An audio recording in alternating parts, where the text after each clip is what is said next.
আমি জানতে চাচ্ছি যে ছোট ভাই মারা গেলে ছোট ভাইয়ের ছেলে মেয়ে এবং বউয়ের কথা চিন্তা করে ছোট ভাই এর বউকে বড় ভাই বিয়ে করতে পারবে কিনা, বড় ভাইয়ের বউ থাকা অবস্থায়, এটা ইসলাম কি বলে? ভাইরা আমার, কোন ভাইয়ের স্ত্রী মারা যাওয়ার পর অন্য কোন ভাই যদি সেই ভদ্র মহিলাকে বিবাহ করেন, ইদ্যত পালনের পর 4 মাস 10 দিন পর বিয়ে করা যায়, তখন যদি বিয়ে করেন, এটা প্রশংসনীয় কাজ। অভিভাবকত্বের জায়গা থেকে, ভাতিজাদের প্রতি দায়িত্বশীলতার জায়গা থেকে এটা খুবই প্রশংসনীয় কাজ। আমাদের সমাজ বেশিরভাগ মানুষ এটাকে ভালো চোখে দেখে না, কারণ সমাজটা তো সব রোগাদের সমাজ, রোগী হয়ে গেছি আমরা।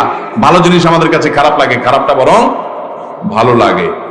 তো এটা ভালো কাজ। এখন কথা হলো, বড় ভাই তার একজন স্ত্রী আছেন, এই অবস্থায় ছোট ভাই মারা গেছেন, ছোট ভাই স্ত্রীকে বিয়ে করবেন কিনা? উত্তর হলো, ছোট ভাই স্ত্রীকে বিয়ে করতে শরিয়াত দৃষ্টিকোণ থেকে কোনো বিধিনিষেধ নাই, বিয়ে করতে পারবে না এমন কোনো কথা নাই।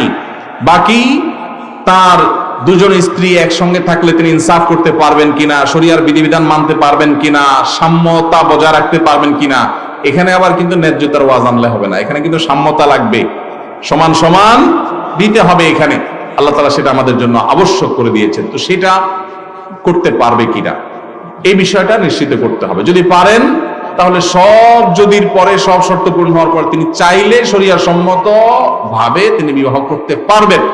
কিন্তু অনেক ক্ষেত্রে দেখা যায় ভালোর জন্য করতে গিয়ে উল্টা আরো খারাপ হয়।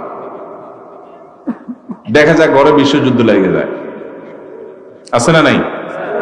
যদি কোনো আল্লাহর বাদী, যদি আল্লাহর কোনো বান্দী যদি স্যাক্রিফাইস করেন এক্ষেত্রে, তাহলে এটা অবশ্যই একজন জান্নাতি মানুষের কাজ, অবশ্যই একজন আল্লাহর নেককার বান্দির কাজ।